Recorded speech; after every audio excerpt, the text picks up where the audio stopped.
Hi అండి, welcome to phases kitchen. ఈరోజు వీడియోలో ఎగ్గీ రోస్ట్ ఏ విధంగా తయారు చేయాలో మీకు చేసి చూపించబోతున్నాను. మరి మనం ఎప్పుడు కూడా ఎగ్స్తో ఇగుర్లు పులుసులే కాకుండా ఈ విధంగా ఎగ్గీ రోస్ట్ తయారు చేసుకుంటే ఎంతో టేస్టీగా ఉంటుందండి. మరి ఈ ఎగ్గీ రోస్ట్ సైడ్ డిష్గా కానీ చపాతీల్లోకి కానీ చాలా టేస్టీగా ఉంటుందండి.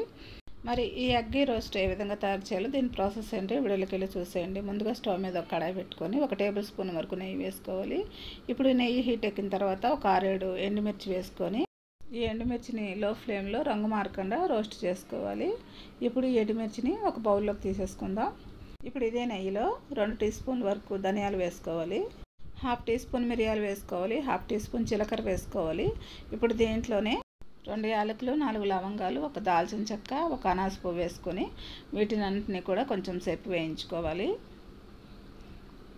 ఇప్పుడు వీటినన్నింటినీ ఈ విధంగా వేయించుకున్న తర్వాత ఇప్పుడు దీంట్లోనే ఒక చిన్న ఉల్లిపాయని చిన్న చిన్న ముక్కలుగా కట్ చేసుకొని వేసుకోవాలి. ఇప్పుడు ఈ ఉల్లిపాయ ముక్కల్ని కొంచెం మెత్తబడే వరకు వేయించుకోవాలి. ఇప్పుడు ఈ ఉల్లిపాయ ముక్కలు మెత్తబడిన తర్వాత మనం ముందుగా వేయించి పెట్టుకున్న ఎండుమిర్చిని కూడా వేసుకొని వీటినన్నింటినీ కొంచెం సేపు వేయించుకోవాలి.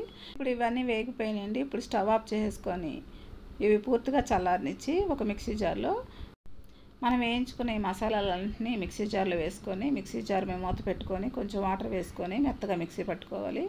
ఇప్పుడు ఈ విధంగా మిక్సీ పట్టుకున్న మసాలా పేస్ట్ని పక్కన పెట్టేసుకొని ఇప్పుడు స్టవ్ మీద ఒక కడాయి పెట్టుకొని 2 టేబుల్ స్పూన్ల వరకు నెయ్యి వేసుకోవాలి. నెయ్యి హీట్ ఎక్కిన తర్వాత 15 కానీ 20 కానీ జీడిపప్పును వేసుకొని ఇవి కొంచెం కలర్ మారేంత వరకు లో ఫ్లేమ్లో జీడిపప్పును వేయించుకోవాలి. ఇప్పుడు జీడిపప్పు వేగిన తర్వాత ఒక మీడియం సైజు ఉల్లిపాయని చిన్న చిన్న ముక్కలుగా కట్ చేసుకొని ఈ ఉల్లిపాయ ముక్కలు కూడా వేసుకొని ఉల్లిపాయ ముక్కలు కొంచెం మెత్తబడే వరకు వేయించుకోవాలి.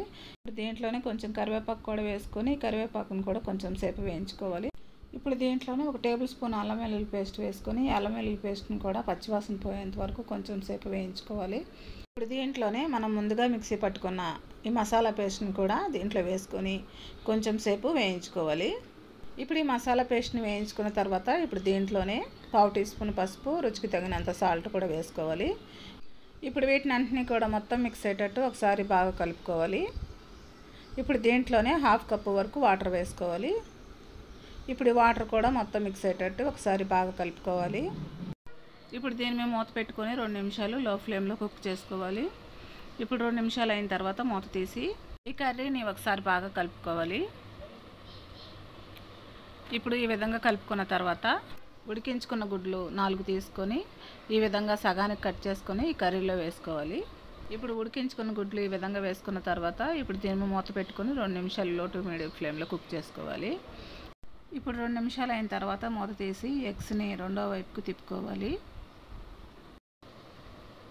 ఇప్పుడు ఈ విధంగా తిప్పుకున్న తర్వాత మరలా దీని మీద మూత పెట్టుకొని లో టు మీడియం ఫ్లేమ్లో ఈ ఎగ్ రోస్ట్ని 2 నిమిషాలు కుక్ చేసుకోవాలి. ఇప్పుడు 2 నిమిషాలు అయిన తర్వాత మూత తీసి మరలా ఒకసారి ఎగ్ రోస్ట్ని బాగా కలుపుకోవాలి. ఇప్పుడు ఫైనల్గా కట్ చేసిన కొత్తిమీర ఆకుల్ని ఎగ్ రోస్ట్ మీద వేసుకోవాలి. ఈ కొత్తిమీర ఆకులు కూడా మొత్తం మిక్స్ అయ్యేటట్టు ఒకసారి బాగా కలుపుకోవాలి.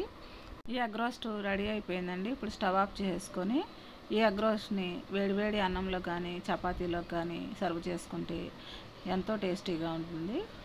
మరి ఎంతో ఈజీగా టేస్టీగా ఎగ్ రోస్ట్ని తయారు చేయడం చూశారు కదా.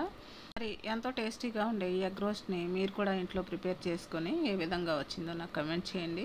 నా వీడియోస్ కనుక మీకు నచ్చినట్లయితే ఇప్పుడే సబ్స్క్రైబ్ చేసుకొని బెల్ ఐకాన్ ప్రెస్ చేయండి. మీ ఫ్రెండ్స్కి రిలేటివ్స్కి షేర్ చేయండి. Thanks for watching.